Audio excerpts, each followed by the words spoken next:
nosso estudo, que começamos lá no início da primeira pandemia, que foi sobre o livro, a temática dons espirituais, batismo, línguas, e nós tratamos toda essa temática. Respondemos tudo isso. Os irmãos que têm nos acompanhado, está tudo gravado aí, vocês podem acompanhar. Hoje nós vamos findar com a última parte desse assunto. Nós estaremos falando sobre esse assunto que nós colocamos aí, o silêncio histórico. O silêncio histórico. E na próxima quinta-feira nós vamos começar estudando o livro do Apocalipse, do capítulo 1 ao capítulo 22. Nós estaremos falando sobre todas as correntes, como interpretam esse livro, e nós estaremos abordando dentro de uma perspectiva bíblica, espiritual e histórica, e mostrando como hoje as pessoas olham para o Apocalipse. Então nós falamos sobre a importância do poder do Espírito Santo, e nós vamos finalizar hoje essa temática. Vamos ler Atos 2, já pode até colocar aí na tela, 14. Atos 2, 14.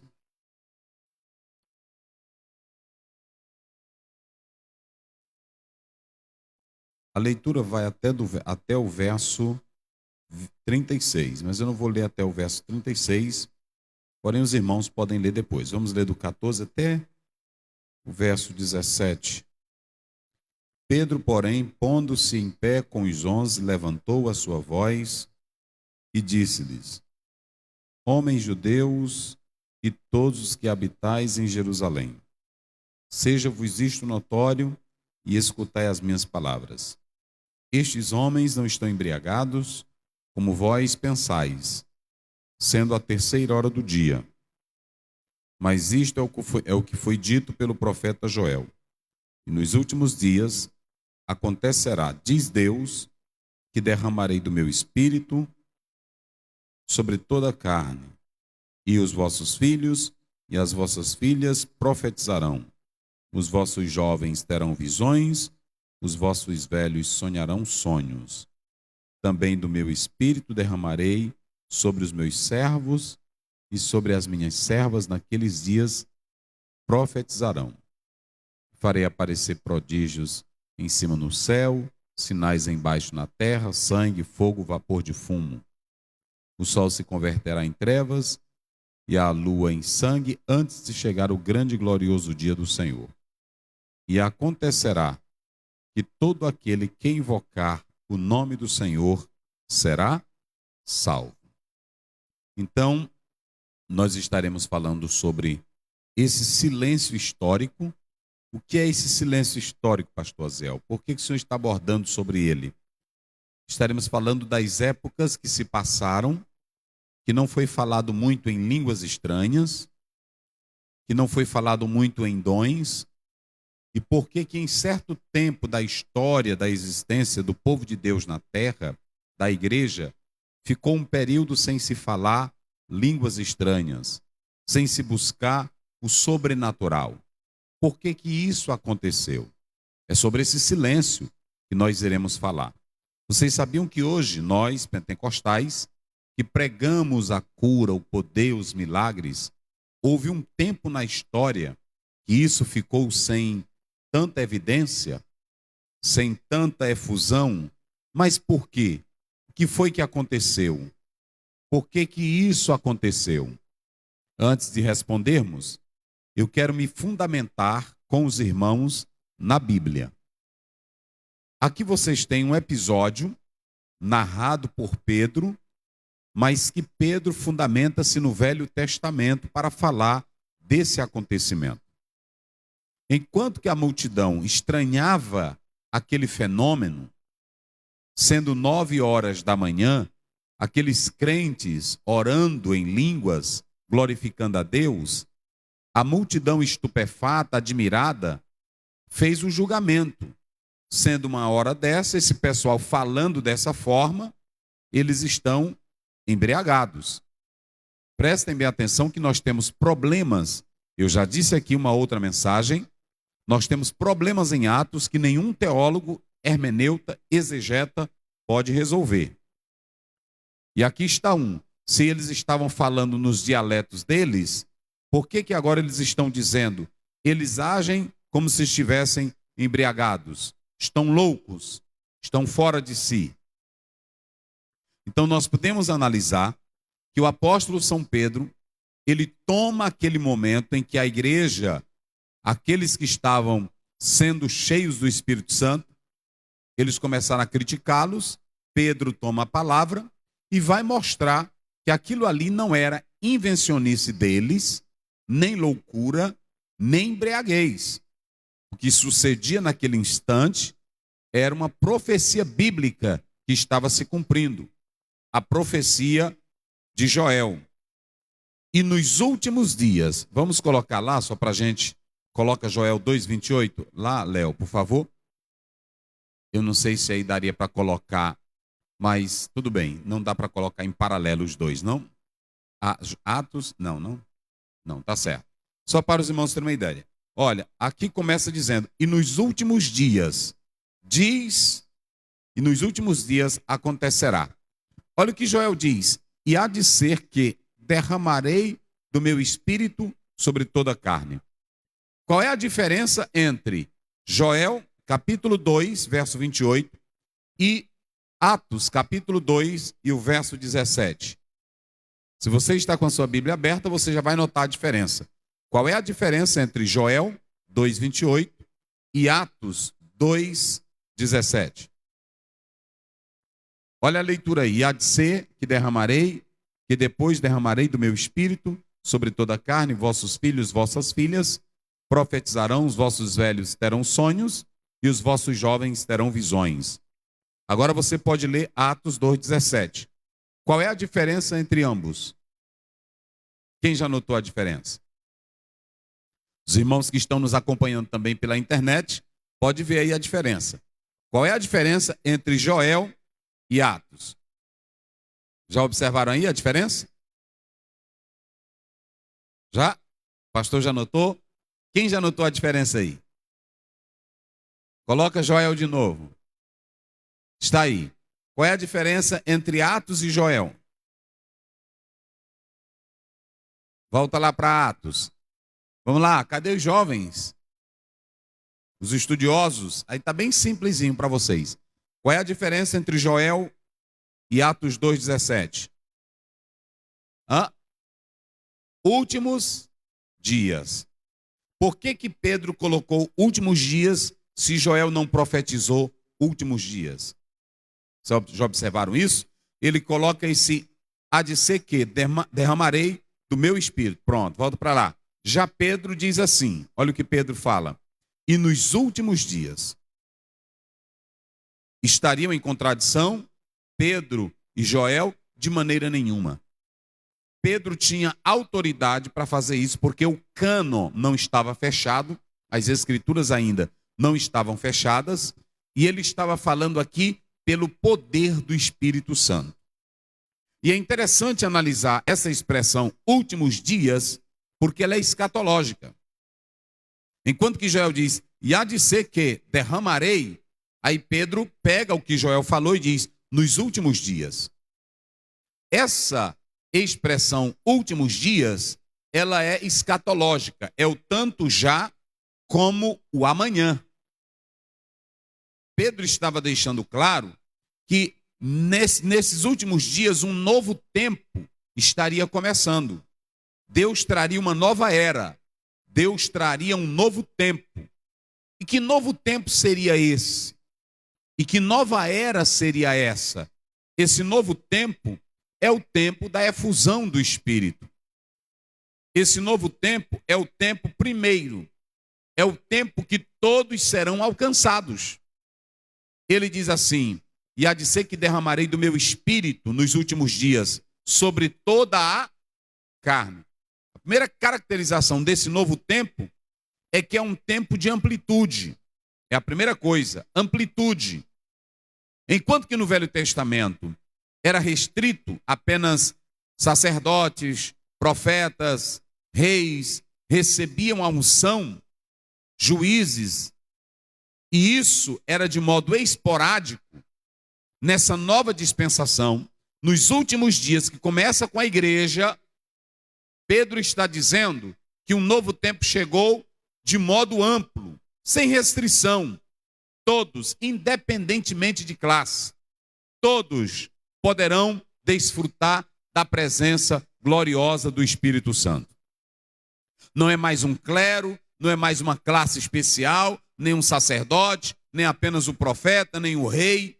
Todos, homens, mulheres, meninos, todos podem desfrutar da presença gloriosa do Espírito Santo de Deus. Então, esse novo tempo, o Senhor está trazendo uma amplitude, diz o próprio apóstolo São Pedro. E também a outra coisa, a segunda coisa que Pedro fala aqui, é a caracterização desse novo tempo. Como será? Será marcado de profecias, será marcado de visões e será marcado de sonhos. Compreenda que essa profecia aí, ela não é só a profecia que alguém lê e pensa que é só a profecia de adivinhar algo ou de falar algo para o irmão. Será um tempo em que a pregação profética bíblica, ela terá uma maior efusão. Prova disso é que a primeira mensagem de Pedro, ele ganha quase 3.000 pessoas para Cristo pregando a mensagem da palavra de Deus. É claro que haverá a profecia preditiva, a profecia de Deus usar para um irmão, sim, essa profecia ela vai vir, mas o texto ele está dando ênfase a uma época em que a palavra que não era falada, pregada, divulgada lá no Velho Testamento, no Novo Tempo, vindo pelo Espírito Santo, ele vai levantar uma geração e o Espírito Santo é quem vai dar. Ouçam bem, o meu Espírito há de ser derramado e vocês, vossos filhos e filhas, profetizarão. O Espírito é quem dá a profecia. Os jovens terão visões. Essas visões aqui estão atreladas ao reino de Deus. E os vossos velhos terão sonhos. Ou seja, o que o Espírito Santo vai trazer, além dessa amplitude, é um tempo também marcado pelo sobrenatural de visões, profecias, revelações. O que antes estava restrito, agora torna-se amplo para todos. Também será um tempo, sabe de quê? De salvação. Porque a Bíblia diz no verso 21, e todo aquele que invocar o nome do Senhor será salvo. Então, esses últimos dias serão caracterizados por essas três coisas que falou Pedro. Primeiro, será um tempo de amplitude, homem, mulher, jovem, ancião, menino, menina, todos podem ser cheios do Espírito Santo, serem tocados pelo Espírito Santo, ter a experiência com o Espírito Santo e com os dons. Segundo, será um tempo marcado pela profusão de profecias, de visões e de sonhos. Se vocês analisarem, a Bíblia diz claramente em Atos 16, Paulo teve uma visão. Essa amplitude da visão da obra, da expansão, ela vai ser clara na Bíblia. E por último, é um tempo de salvação. Ou seja, não está mais atrelada apenas aos judeus. Qualquer pessoa hoje pode invocar o nome do Senhor e ser salvo por causa do sacrifício de Jesus. Então, é um novo tempo, é um novo momento. Ou seja, os últimos dias seriam intensificados com coisas boas de Deus para nós, meus irmãos. É isso que eu quero dizer para a igreja. Então, pronto. Joel falou, Pedro confirmou. E aí vocês podem observar que dessa forma, Pedro está dizendo que um novo tempo virá, e foi o que aconteceu. A igreja recebeu o poder do batismo como Espírito Santo, falou línguas estranhas, recebeu os dons, e a comunidade primitiva vivia a experiência com o Espírito Santo. Ok? Esse é o texto. Agora vamos para lá. Volte lá. Mas muito bem. Mas aí vem a história. E por que, pastor Oziel, se deixou de falar tanto em línguas estranhas, batismo com o Espírito Santo? Por que que alguém lá fora diz assim: esse negócio aí não faz parte da teologia reformada, esse negócio aí os pais da igreja não trataram, esse negócio aí é coisa da Rua Azusa, é coisa de pentecostais? Não, senhores. A primeira coisa que eu coloco aqui é que a Bíblia é a voz maior. Digam comigo, a Bíblia, diga bem forte, a Bíblia é a voz maior.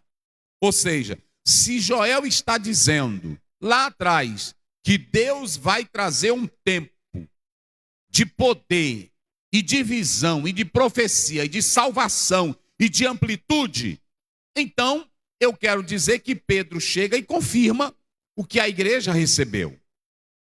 Não era nem invencionice, nem loucura. O que estava acontecendo ali era um tempo profético se cumprindo. Então pronto. Se a Bíblia está dizendo que você pode viver um tempo glorioso com o Espírito Santo, quem é que pode negar isso? Se está na Bíblia, se foi profetizado, e se é uma garantia para nós. Mas é porque o doutor fulano de tal em teologia, o exegeta fulano de tal, para nós não importa o que o exegeta ou o que o doutor em teologia diz. Para nós o que importa é a voz maior, a Bíblia falar. E se está na Bíblia e você crê, e você lê, e você acredita e toma posse, o Senhor Deus te usa. Quem crê nisso? O Senhor Deus te usa. O Senhor Deus te abençoa. Jesus disse em João 7,38, quem crê em mim, como diz as Escrituras, não é como diz Augusto, Armstrong, não é como diz Shedd, como diz Schaeffer, não é como diz Bultmann, não é como diz Paul Tillich, não é como diz Gadamer, não é como diz Fish, não é como diz Charles Hay, é como diz a Bíblia. O maior problema é que nós estamos ouvindo as vozes humanas e estamos deixando de lado a voz maior que é a Bíblia. E se você lê a Bíblia e Deus está dizendo que haverá um tempo que nós podemos desfrutar de uma gloriosa comunhão com o Espírito Santo, nós não podemos negar isso. E quem crê vai tomar posse dessa bênção. Quem acredita aqui, diga glória a Deus. Então pronto, a Bíblia é a voz maior. Quando a Bíblia fala, todo teólogo, todo homem tem que se calar, porque a Bíblia é a palavra de Deus. E acabou-se a história. Então fique com a Bíblia. Em segundo lugar, o silêncio histórico do poder do Espírito e dos dons. Por que que houve um silêncio histórico? A igreja primitiva falou línguas estranhas? Sim. Basta você ler Atos 2, basta você ler Atos 10, basta você ler Atos 19. Atos 19, 1-6, os homens que creram receberam o Espírito Santo. Atos 10, a Bíblia diz que o Espírito Santo desceu na casa de Cornélio e eles falaram línguas estranhas. Atos 2, a igreja que estava orando recebeu línguas estranhas. 1 Coríntios 12, 1 Coríntios 14, a igreja crê nos dons e o Senhor usa com os dons. Palavra de sabedoria, discernimento de espírito, palavra do conhecimento, dons de maravilha, curas.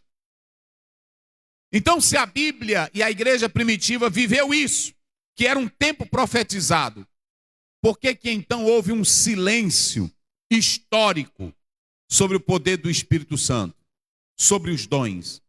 Por que que os pais primitivos, os pais apostólicos, por que que eles não trataram sobre as línguas estranhas e os dons? Há um teólogo que diz que muitos pais da igreja, nos seus comentários, eles patinavam nessa questão dos dons, das línguas. E é bom que se diga que muitos começaram também a beber da filosofia e começaram a misturar filosofia com teologia. Teve pais da igreja que bebeu na própria filosofia de Platão, do idealismo platônico. E muitos gastaram tinta, Muitos gastaram tempo com outros assuntos, mas não trataram sobre esse assunto. Agora deixa eu dizer uma coisa para os irmãos.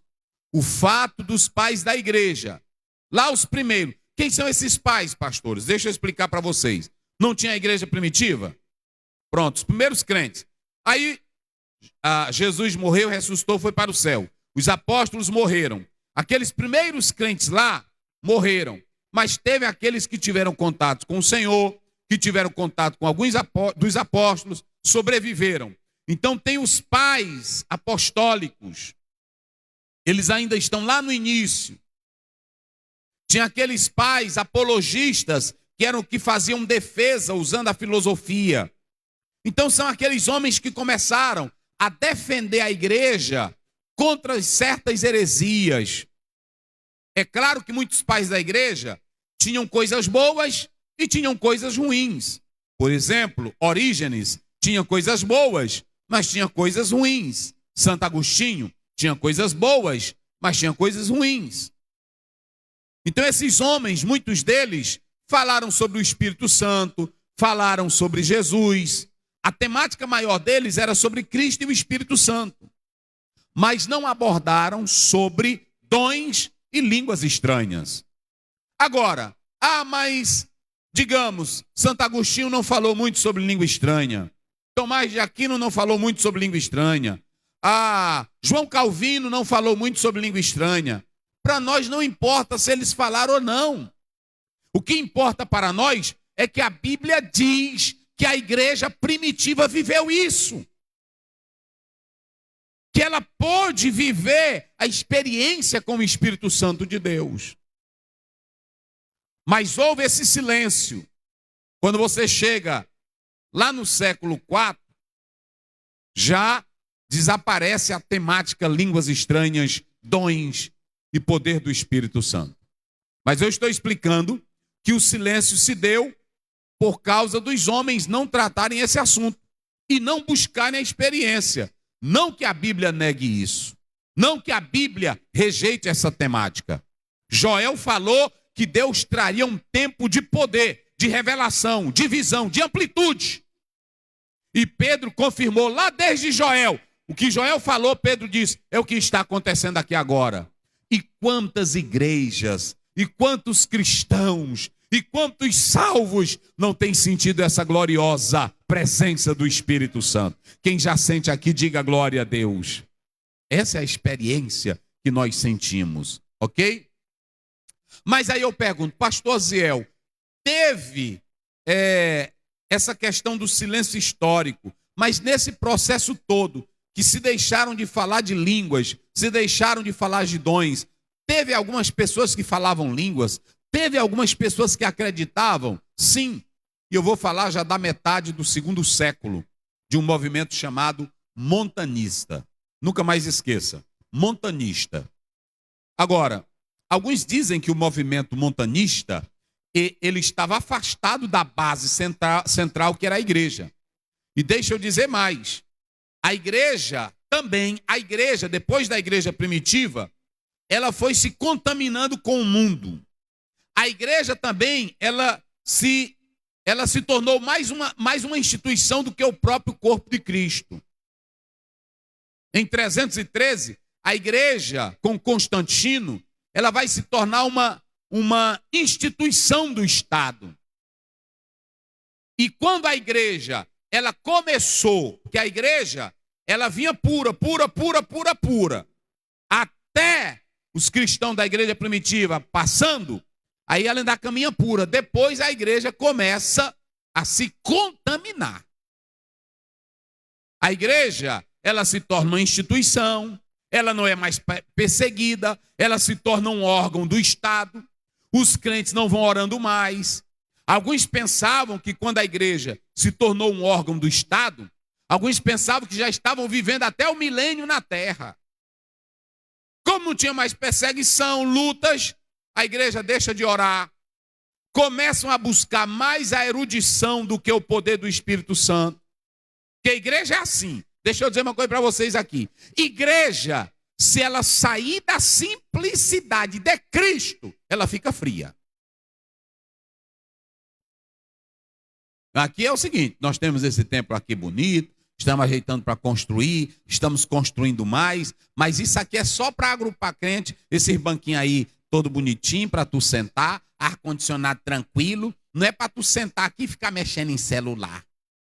Não é para tu sentar aqui e dormir. Tu tens que se lembrar que aqui é a igreja do Deus vivo, é a casa de Deus, é lugar de adoração. Vocês sabiam disso? Hoje a igreja, irmão, está parecendo um banco.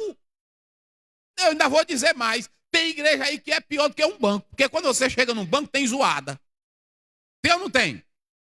E aqui tem igreja que parece um cemitério. Crente não abre a boca para dar glória. Crente não levanta a mão. Crente não lê Bíblia. Crente não ora mais. Ele é apenas um congregado.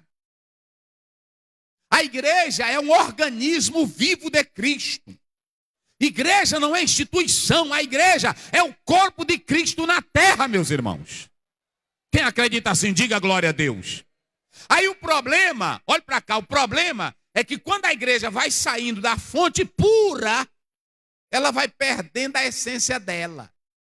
Foi enchendo, a igreja foi enchendo e foi se inchando, construindo prédiozão bonito, catedrais góticas, coisas lindas, pronto de assustar, quase como um império, coisa bonita.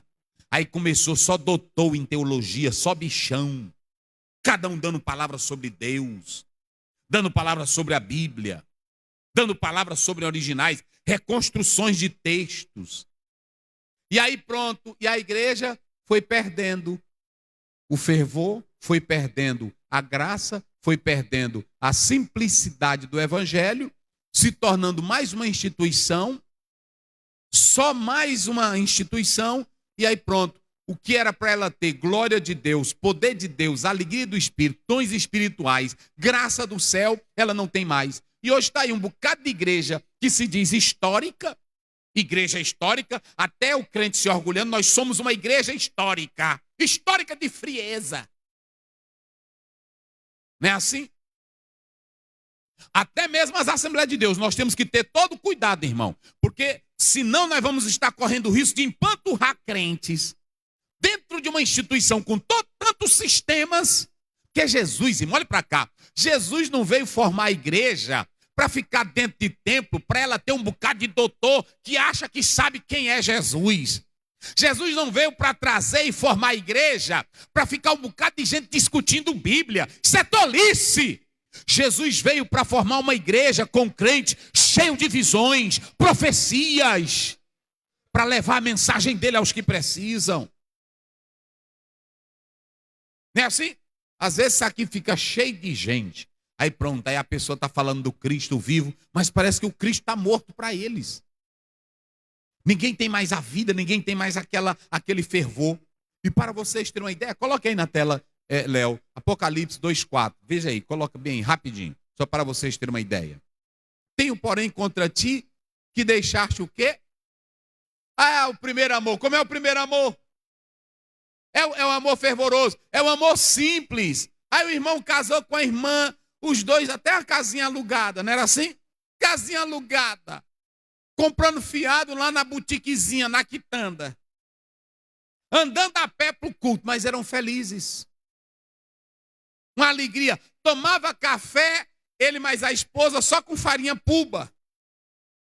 Não era assim? Botando os dois se olhando e se amando. Aí depois cresceram, compraram uma mansão, 3 carrão na garagem. 3 carrão na garagem. Mas a mulher está lá na cama, uma geladeira pura. Não é assim? E ele também está do outro lado, morto. Morto. Tem deles que até escondido, a mulher está deitada, ele vira para um lado e remédio. Taca o Viagra velho para ver se dá alguma coisa, mas está morto. Perdeu o primeiro amor. O que traz alegria para o casamento é o amor puro, é o amor sem mistura. É o amor que não depende da casa, é o amor que não depende do carro. É o amor que não depende do shopping. É o amor que não depende do tamanco bonito. Eu só me animo se tu botar esse tamanco. Não tem homem aí? Por que tu não? Acabou. A igreja de Cristo hoje na terra tem muitos que estão assim. Ela se encheu de tanta coisa, de tanta teologia, de tanto ismo, de tanta bagaceira, que agora pronto. Na hora que o irmão diz glória a Jesus, aí o irmão, que é isso, irmão? Até se assusta. Porque perdeu o fervor, perdeu o primeiro amor. Quantos crentes não chegavam aqui? Em qualquer lugar, quando aceitou Jesus, chegava, aí tinha um banquinho velho de pau, lá no meio do terreiro. Era assim, quem congregou assim? Lá no meio do terreiro, olha aí quem congregou. Eita, glória a Deus, era aleluia. A caixinha velha de som amplificada, não era assim? E ele era glorificando a Deus. Hoje, na hora que entra aqui, eu estou incomodado, são. Né? Ei, eu estou morrendo de frio, desliga esse ar. Irmão, e os crentes antigamente era a pé, era de cavalo, era no meio da rua, era até dentro de curral, dirigindo culto e adorando e glorificando a Deus, porque tinham o primeiro amor. Oh, glória a Deus. Quem tem o primeiro amor não bota banca, meus irmãos. Agora, a igreja foi se institucionalizando, a igreja foi se tornando mais uma organização do que um organismo. Aí hoje não se fala quase em Bíblia, não se fala em poder de Deus, não se fala em língua estranha, não se fala em revelação, não se fala em dons, porque ela perdeu a sua essência. E aí, o que acontece? Volta lá. O que acontece? Tinha um outro, volta lá primeiro, naquele lá que eu estava falando. Aí o que acontece? A igreja, ela foi perdendo a sua estrutura e ela se tornou mais uma organização do que um organismo vivo, de comunhão, de alegria e assim por diante. Então eu coloquei aqui, sempre houve pessoas que falaram, e um dos movimentos que saiu da base, que saiu daquela igreja que se contaminou, que alguns falavam, era o movimento montanista. O que era um movimento montanista? Um homem chamado Montano, com Maximília, e também outra mulher chamada Priscília, ambos, os três, observem bem, nunca mais esqueçam isso, ambos, ou aliás, os três, eles começaram um movimento que eles diziam que iam trazer a nova dispensação, o novo tempo do Espírito Santo. Baseado em João 15, 26, coloca aí na tela, ele baseado, Montano, com essas duas mulheres, isso lá no 2º século, já na metade do 2º século, lá na Ásia Menor, no interior da Ásia Menor. Olha aí eles tomaram esse versículo, mas quando vier o Consolador, que eu da parte do Pai, vos hei de enviar, aquele Espírito da verdade que procede do Pai, ele testificará de mim. Montano leu isso aí, juntamente com Priscila, Maximília, duas mulheres, e eles começaram a pregar lá na Ásia Menor, no interior da Ásia Menor, lá na Frígia, eles começaram a pregar que um tempo de poder, um tempo de glória haveria de vir. Esse movimento chamado montanista pregavam 3 coisas. Digam comigo: poder do Espírito Santo e os dons. Não, bem forte para nunca mais esquecer. Poder do Espírito Santo e os dons. Moral e a vinda de Jesus. Quais eram as 3 coisas? E o que mais? Eu pergunto à igreja, tem alguma coisa errada nisso? O que ele pregava sobre a vinda de Jesus, nós pregamos hoje também a segunda vinda de Cristo? Sim ou não? E uma vida de moralidade, de santidade, nós pregamos? Sim ou não? E uma vida que nós dependemos do poder de Deus, do Espírito Santo, também pregamos? Sim ou não? Claro, isso aí não tem nada de erro. Estava bom demais até aí. Só que esse movimento de Montano, segundo alguns historiadores, começou a ter alguns exageros. Eu vou falar isso lá no final. Quais eram os exageros? Primeiro, eles começaram a criar no movimento moralista uma santidade ascética, uma moral ascética. Olha, tu tens que se afastar disso aqui. Tu não pode tocar nisso aqui. Tu não pode comer isso aqui. Tu não pode fazer isso aqui. Eles começaram a criar tantas coisas como se o crente fosse um anjo. Não tem irmão que é assim tão exagerado? Tem irmão que se você beber café na frente dele, ele diz que tu vai para o inferno, porque tu está bebendo café. Tem. Se tu comer pimenta malagueta, ele diz que tu vai para o inferno. Se tomar Coca-Cola, ele diz que tu vai para o inferno. Tem crente que é assim, uma santidade exagerada. Tem irmão que se dormir nu, ele acha que não vai para o céu. Um dia desse o irmão estava dizendo. Não, irmão, eu tenho que dormir vestido, porque se eu estiver nu, Jesus não me leva. Tu deixa de ser besta, irmão. Que eu pergunto aqui à igreja, como foi que Deus fez Adão e Eva? Vocês estão vendo como é a Bíblia? Outra coisa, quando Deus olha para mim, os irmãos acham que ele não vê o que está por detrás dessa roupa? Sim ou não? Pronto, o irmão estava deitado com a camisa de um deputado, aí ele lembrou, ô meu Jesus, eu vou virar as costas porque tu pode voltar. Mas meu Deus do céu! Vocês estão entendendo a loucura? Tem crente que é assim, besta. Santidade não está na roupa, aí não coma isso. Não coma isso, não beba isso. Onde é que santidade está nisso? Isso aí não traz efeito nenhum moral para nós. Carne não traz efeito moral para nós. Um refrigerante não traz efeito moral para nós. Olha e coloca aí. Me parece que é 2,14 de Colossenses. Coloca aí, vê se eu não estou errado. 2,14, porque a gente vai... 2,14, né? Mas eu quero... Vê se é o 2,16. Deixa eu ver aqui. É 2,16. Portanto, ninguém vos julgue. Diga, igreja, eu quero que vocês falem isso aí. Pelo quê? Pelo comer e o que mais? Pelo beber ou o que mais? Ou por causa de dias de festa? Ou do quê? Ou do quê? Ah, tu não vai para o céu porque tu não guarda o sábado. Tu não vai para o céu porque tu come carne de porco. Tu não vai para o céu porque tu bebe café. Salvação, Jesus não morreu na cruz, irmão, para nos livrar de Coca-Cola. Jesus não morreu na cruz para nos livrar de carne de porco. Jesus morreu na cruz foi para nos livrar de pecado. Então tira essa besteira da tua mente. Só que o movimento montanista começou numa moral exagerada. Não, isso aqui não pode. Isso aqui não pode desse jeito. Tem irmão que...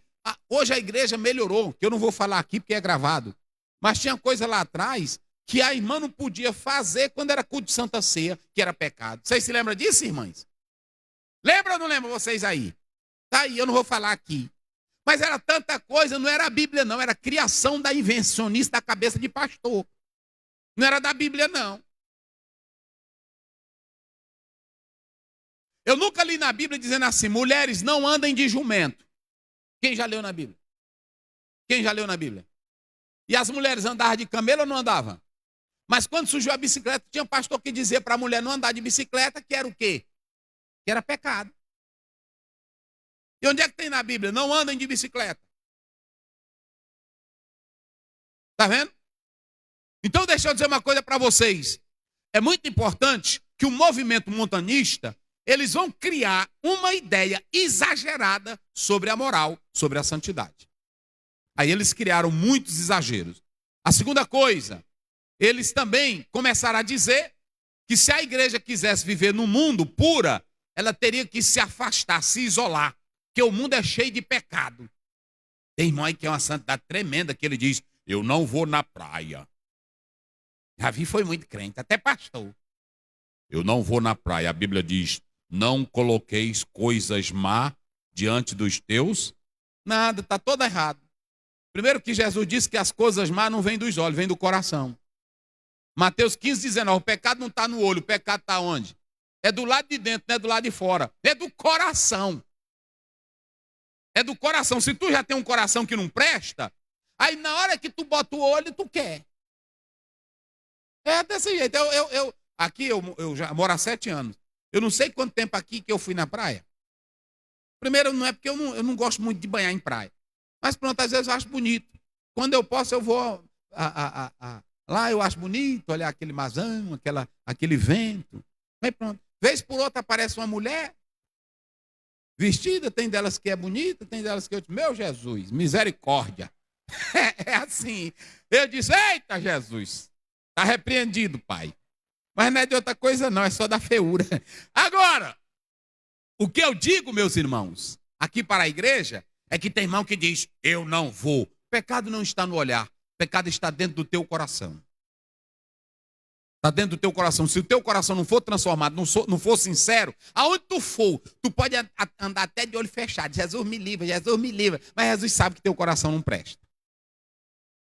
É até uma pessoa deficiente visual, ele peca. Então deixa eu dizer uma coisa para vocês. Quantos não inventaram isso? Essas coisas exageradas. Ficar sem comer, sem beber. Aí o movimento de Montano dizia, olha, o mundo, a igreja, se ela quiser ser avivada, quiser ser cheia de Deus, ela não pode estar no mundo. Aí já está contra a Bíblia. Já é uma heresia, porque Jesus disse em João, coloque aí, João 17, me parece que é o verso 17. Coloque lá. Olha aí que diz a Bíblia. É o 15. Não os peço que os tire do mundo. Veja aí. Eu não os peço que os tire do, mas que os livre. Pronto aí. Jesus disse que era para a igreja sair do mundo. Porque tem irmão que, meu Jesus, vem logo buscar a igreja. É tanta mulher e tu não tem a tua. O que tu quer com as outras? É tanto pecado e tu não já é crente. No meio da podridão, quem tem que ficar é a igreja, porque a igreja é sal. E a igreja é luz. Quem acredita assim, diga amém. Então pronto. Quando você vê crente com isso, irmão, é porque ele é o mais inseguro da história. Quando você vê crente com isso, é que ele olha para uma mulher, na hora que ele olha para uma mulher, que ele olha para uma mulher bonita, uma mulher... E a irmã também olha para um homem bonito, não tem pecado nenhum. É uma senhora bonita, isso não tem pecado nenhum. É um senhor bonito, não tem pecado nenhum. Agora, quando você vê um irmão, meu Jesus, me cobre com teu sangue. Esse é o mais sem vergonha, é isso. Eu estou logo aí para você. Esse é o mais sem vergonha. Porque o crente sincero, irmão, ele é seguro, ele é firme, ele tem um coração transformado. Ele sabe o que pode e o que não, e o que não pode. É assim. Porque Paulo diz, já crucificou a carne, pronto, e não vivo mais eu, mas Cristo, pronto, é desse jeito. Pode ir num restaurante, pode. Lá pode ter o ateu, pode ter o beberrão. Ô, irmão, por aqui, pronto, quantos lugares eu já fui? Eu sou convidado para aniversário de gente crente e descrente. Aí quando chega lá vem a bandeja. Aí a mulher, cerveja? Eu disse, eu não bebo cerveja. Ai, não. É crente, eu disse, sou crente. Suco, traga. É assim. Agora lá vai, bota isso pra lá, o sangue de Jesus te repreenda. Quando um caba diz isso, ele já tá com a boca sequinha para beber. Já tá com água na boca. Irmão, não adianta não, a pessoa sabe.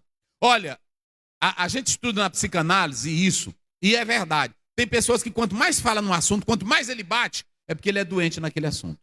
Eu já falei isso aqui para vocês. Então o movimento montanista exagerou nisso. Jesus não mandou a igreja sair do mundo. Jesus mandou a igreja ficar no mundo. Mas o outro problema é que Montano dizia que ia trazer uma nova revelação. Eu estou trazendo uma nova revelação. Aí a igreja se assustou. Não, o cano acabou de ser fechado. E como é que esse homem está trazendo uma nova revelação? Vocês estão vendo aí o perigo? Santidade exagerada. Eu conheço movimento aí de crente. E eu estou dizendo com base. Eu conheço um que os meninos começaram a orar e aí botaram na cabeça do irmão que ele não podia namorar, que ele não podia se casar. Até hoje o irmão está doido. Até hoje. Um dia desse eu parei ele no meio da estrada, ele andando, e eu disse, meu santo. Ele disse, pastor Ziel, eu disse, E aí tu aqui servindo a Jesus. Mas ficou doido. Doido.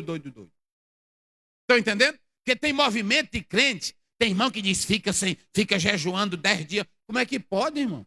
Se tranque dentro do quarto e quando dá fé passando fome, ele começa a ter delírio, ele começa a ter loucura, aí amanhã está doente. Não é assim não, irmão. Tudo com decência e ordem. Muito cuidado com essas coisas, esses exageros. Tem irmão que é um exagero tremendo. Já contei aqui para vocês. O irmão vai orar e quando chega lá, aí na hora que vê um ciscadozinho lá numa moita, é o anjo que está aqui. Aí quando vai orar, olhar é um labigó. É um exagero, Ravi foi muito com isso. Um dia o irmão foi em casa, quando chegou lá, aí a porta, ele disse, entre pastor, e eu entrei. Aí a porta foi fechando, sozinho, só aí o anjo. Olha o anjo. E eu disse, meu Deus do céu. Irmão, onde é que a gente não passa e uma porta não fecha só? Aí o irmão disse, é o anjo, pastor, que está fechando a porta. Aí eu, para não desagradar ele, disse, opa, pode fechar, anjo. Fecha. Ficou melhor para mim, que eu não botei força. É assim, meus irmãos. Mas tem muita meninice, irmão. Tem coisa, tem irmão que fica... Você não vê crente aí? Aí quando os crentes... Aí pronto, aí fica os crentes que nem... Estão pegando moda do carnaval. No carnaval foi que começou isso. O pessoal pulando, eles começaram a jogar o quê? Jato de água. Agora tem uns crentes, cantor, pregador com isso. Jogando água. Na hora que um pregador ou um cantor inventar isso, aí eu digo logo aqui, pastor Luiz, vai bem ali, enche um bado e deixa bem ali no ponto. Na hora que ele jogar água em mim, eu jogo um bado d'água nele aí, joga nele. Não, isso é exagero, irmãos. Isso é meninice. Ok? Então, o movimento de Montano criou esse erro, porque preste bem atenção. Eu preciso trazer uma nova revelação. Quer dizer que o que Jesus falou e o que está na Bíblia não é suficiente? Tudo que Jesus falou já fechou o cano. Eu não preciso de nova revelação, de nova visão. Quando você vê qualquer pregador, qualquer cantor, eu tive uma nova revelação acima da Bíblia. Já começa a heresia. Porque tudo que nós precisamos está lá em Romanos 16. Tudo que foi escrito para o nosso, para a nossa salvação. Precisamos acrescentar mais nada. Quando você for para qualquer movimento, que lá o pregador, o cantor, a cantora, o ministrante, ele começa a dizer que tem uma coisa nova que nunca ninguém pregou, pode ir embora. Pegue tua Bíblia e vai logo embora, porque Paulo diz, eu não vos canso de dizer as mesmas. E lá em 2 Coríntios, capítulo 1, Paulo diz, o que eu disse a vocês já é do conhecimento de todos vocês. Tem irmão que é dizendo, Deus me deu uma novidade. Deus me deu uma coisa nova. Que coisa nova? Me diz. O irmão agora mostrou para mim um irmão profetizando. Eita, vai morrer. Deus está me dizendo que vai morrer. Tantos presidentes, tantos governadores. Irmão, até pastor, até pregador, até crente vai morrer. Porque nós estamos ainda nessa carne. E a Bíblia diz, quem é mortal, quem é vivo é mortal. A própria Bíblia diz que nós somos sujeitos à morte o dia todo. João Calvino diz que você pode morrer tomando um banho no banheiro. Quantos crentes servem de Deus? A irmã não está banhando, de repente ela escorrega, bate a cabeça. Traumatismo craniano, morre. Você pode viajar num avião, o avião cai. Você pode pegar o ônibus, cai. Quem está na terra é sujeito o quê? A morrer. Aí tem irmão que diz, Deus me deu uma nova visão, vai morrer. Tantos governadores. Vai morrer, porque é vivo. E o Covid não está escolhendo quem é governador, quem é pastor, quem é pregador, quem é crente, quem não é crente. É como um câncer. O câncer mata crente e mata descrente. A diferença é o destino. Quem morre sem Deus vai para o inferno. Quem morre com Deus vai para o céu de glória. Para nós não importa não, meus irmãos. Ah, meu Deus do céu, e está morrendo crente. Um irmão botou assim, Deus está matando muito pastor e está limpando a casa. E quantos homens sinceros, crentes que eu conheço que Deus está levando? E eu vou só mostrar na Bíblia. Olha para cá. É só falta de Bíblia. Não crê nessas profetadas e nessas visões aí não, irmão. Pode largar isso, irmão. A Bíblia fala de um rei chamado Rei Josias. Era um homem santo, era um homem crente. Foi um rei que fez mudança em Israel. Mas quando a profetisa Hulda ele mandou até ela disse, olha, Deus é com esse rei, ele é sincero, está restaurando as coisas, só que Deus vai levar ele antes. Ele não vai ver, porque vai vir. E aí, quando deu fé, o rei do Egito vai batalhar e o rei Josias entra em cena. O rei do Egito diz, rapaz, essa guerra não é tua, eu não tenho nada contigo. Imprudência. Lá o rei Josias vai lutar, um rei crente, um rei sincero, e ele morreu. Não é assim, pastor? O rei Josias morreu. E aí? Se era um rei que Deus aprovava, tem nada a ver. O problema foi a imprudência dele. Mas Deus não já havia dito que ele não ia ver o mal? Então Deus tirou para ele não ver o mal. Então, crente sincero pode morrer nessa pandemia? Pode. Não é porque Deus está fazendo limpeza, não. Pode parar com essas histórias, meus irmãos. Deus está fazendo a limpeza. A limpeza que Deus vai fazer, sabe quando é? É no arrebatamento da igreja. Vocês têm que entender isso. A Bíblia diz lá em Mateus 13 que ele vai separar o trigo do joio é só quando ele vier buscar a igreja. Enquanto a igreja estiver aqui na terra, vai ter gente na igreja santo e vai ter gente que é apenas invernizado na igreja. Então pode parar com essa besteira. Jesus está varrendo. Varrendo o quê? Jesus está limpando. Jesus nunca limpou, nem quando o Judas estava com ele. Jesus expulsou Judas? Não. Quem foi que se destruiu? O próprio Judas. Alguma vez Jesus ficou pregando lá, eu vou fazer uma limpeza, porque aqui tem um traidor, aqui tem. Ele disse? Não, ele só disse assim, olha, um de vós há de mim, pronto. O Pedro andava com a faca, Jesus fez a limpeza, joga essa faca fora, Pedro, joga, joga. Ele mandou? Não, ele só disse assim, quando tu te converter, tu vai apacentar as ovelhas. A limpeza que Jesus faz não é matando, a limpeza que Jesus faz é transformando, é mudando vidas. Não há interesse de Jesus em matar ninguém. A Bíblia diz que ele não quer que um pecador se perca. Aí Deus vai andar todo, eu vou matar, eu vou matar, eu vou matar. Para com isso, meu irmão. Você é crente doente. Eu vou matar, eu vou matar. É uma limpeza. Eita, que Deus está fazendo a limpeza. Que besteira é essa? Coloca aí Hebreus 11, 33, 34. E eu quero que você explique aqui se é limpeza isso aí. Bota aí. Hoje não me demorar aqui. Eu ia terminar já. Mas eu tenho que dizer para vocês. Olha aqui. Coloca o 32. Começa pelo 32. Deixa eu ver aqui. Pode passar. Eu quero esse aqui. Ó. Os quais pela fé venceram reinos, praticaram a justiça, alcançaram promessa, fecharam a boca de leões. Pode passar, Léo. Apagaram a força do fogo, escaparam ao fio da espada, da fraqueza tiraram a força, na batalha se esforçaram, puseram em fuga os exércitos estranhos. Pode ir, meu filho. As mulheres receberam da ressurreição os seus mortos. Uns foram o quê? Aceitando o livramento para alcançar o quê? A melhor? Pode ir. E outros experimentaram o quê? Os escárnios, os açoites, as prisões, as cadeias. Bota! E outros foram o quê? Ei, para aí.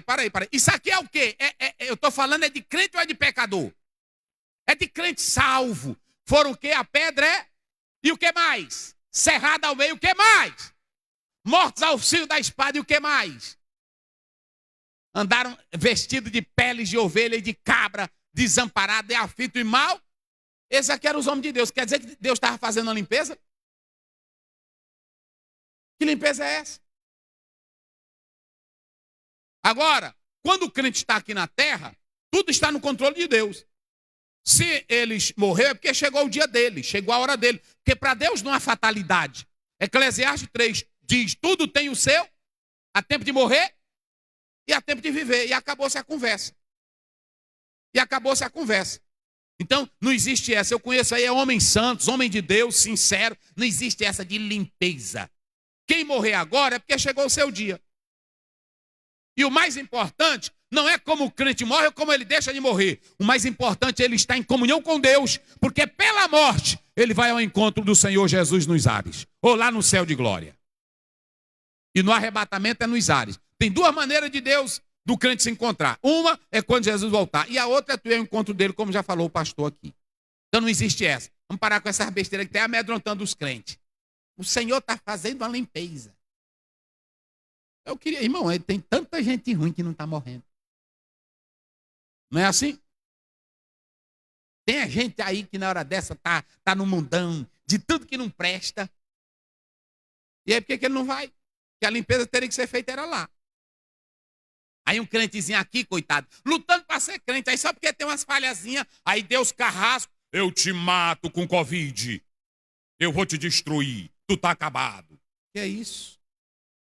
Viva a sua vida tranquila, saiba que você é homem de Deus, mulher de Deus, o que acontece a um, acontece. A Bíblia diz, assim como morre o ímpio, morre o santo, só que a diferença é o destino. Lucas 16, a Bíblia diz que morreu Lázaro. Morreu Lázaro, os anjos vieram e levaram seu espírito para o céu. E morreu o rico, foi sepultado e desceu para o Hades. É assim que a Bíblia diz. A questão não é morrer, a questão é o destino. Então, sirva a Deus com alegria. O crente que é sincero, Deus vai levar, Deus vai... É assim, a qualquer momento, ok? Volto para lá, para a gente encerrar aqui. Então, sempre houve pessoas. Agora, o movimento de Montano é porque trouxe heresia. Aí, eles começaram a criticar esse movimento, ok? Em quarto lugar, o que aconteceu no quarto século? Se deixou de tratar de línguas estranhas, se falar disso, e aí desapareceu. Vamos lá. Quinto lugar, os pais da igreja e os reformadores. Eu já falei que os pais da igreja não trataram. Os reformadores, quando vieram, a gente pensou que o assunto ia via baila, mas não veio. Por quê? Porque eles não trataram dessa temática, como muitos outros assuntos. Muitos deles não trataram da escatologia, da segunda vinda de Cristo. Porque os reformadores estavam mais presos na doutrina da justificação pela fé e da salvação pela fé e não pelas obras. Por isso que eles não trataram. Para nós também não faz diferença. Se o Lutero não tratou, se o Calvino não tratou, se o Wycliffe não tratou, se John Hus não tratou, para nós não tem problema. A Bíblia tratou, a Bíblia falou, e nós cremos no que a Bíblia diz. Ela diz que você pode falar línguas, então você pode falar línguas. Quem acredita assim, amém? Em sexto lugar, tempos de crise. Vocês sabiam, agora eu quero falar isso aqui, é muito importante. Vocês sabiam que todo tempo de crise, de tensões, de crises, são tempos em que as pessoas se voltam para buscar mais a Deus?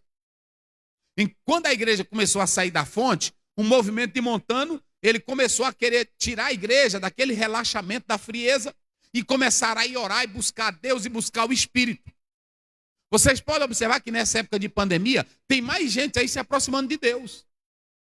É em tempo de crise que esses momentos surgem. Às vezes você é um crente, olha para cá, às vezes você é um crente na igreja parado, morto, está tudo tranquilo.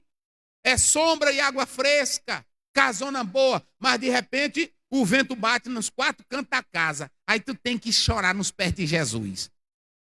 A Bíblia diz, se o meu povo que se chama, 2 Crônicas 7,14, se chama pelo meu nome, se humilhar, orar, me buscar, eu ouvirei dos céus. Isso aí é em tempo de crise. Então as crises, elas fazem com que esses movimentos surjam.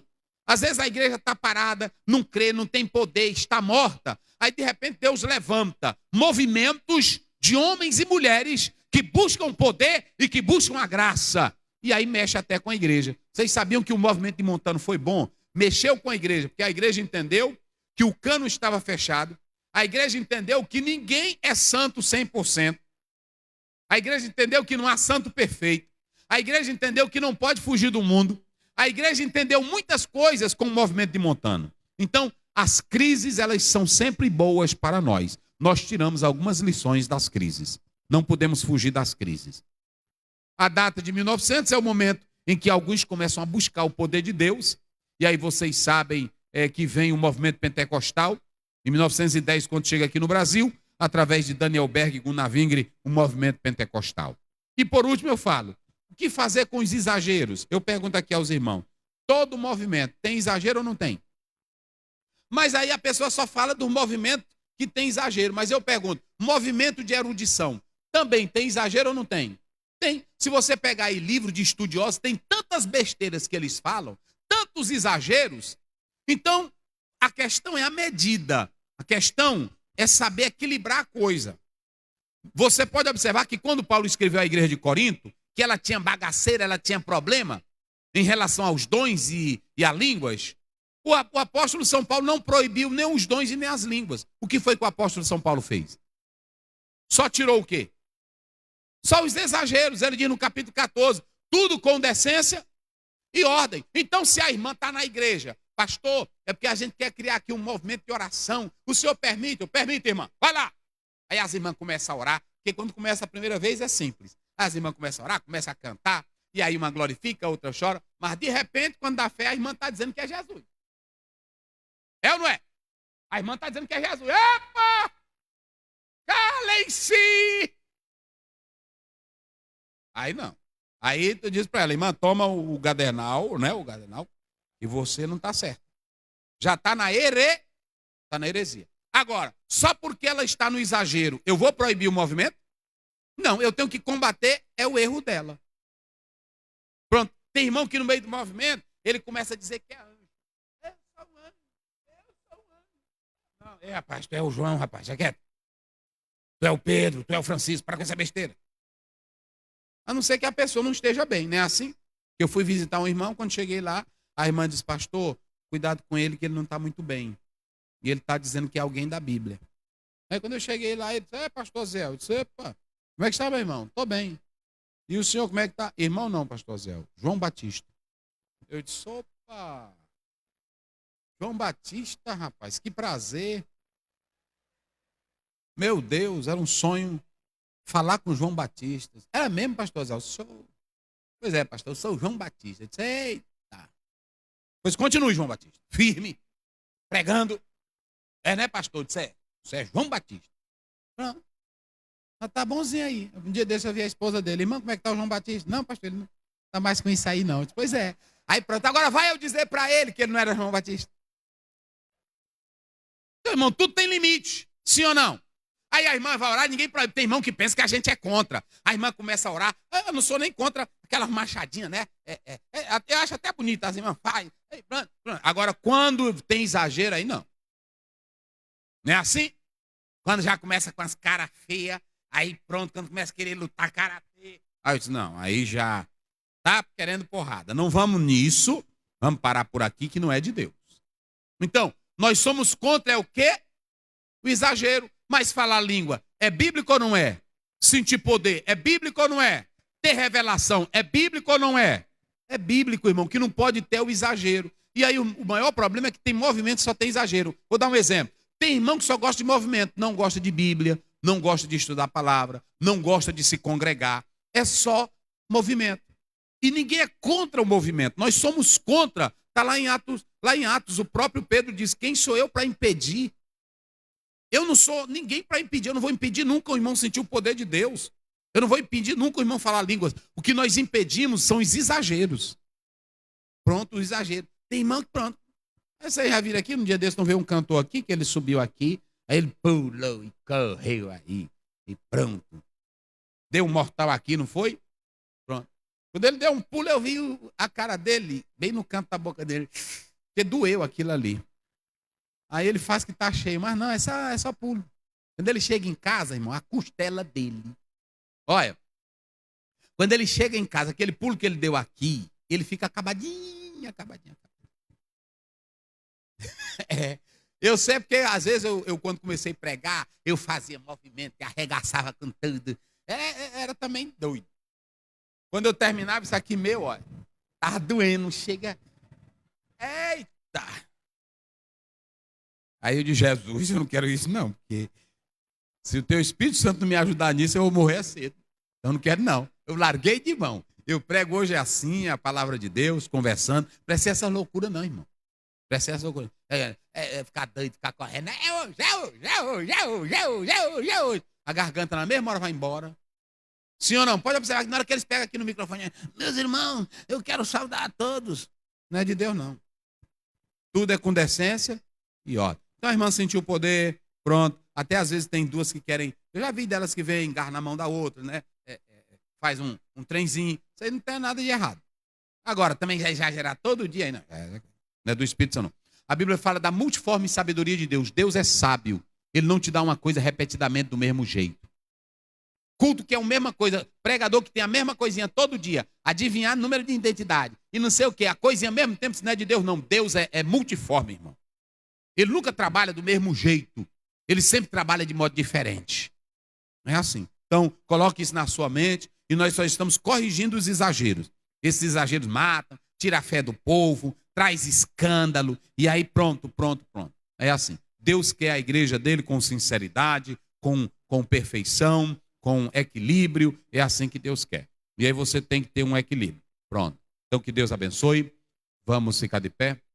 Nós queremos agradecer aos irmãos que nos acompanharam pela internet. Deus abençoe a todos. Em nome do Senhor Jesus. Pai Santo, Pai querido, abençoa teus filhos que nos acompanharam, ser com eles. Concede a tua graça, a tua paz. E assim continua conosco. Ajuda-nos em tudo. Em nome de Jesus te pedimos. Amém.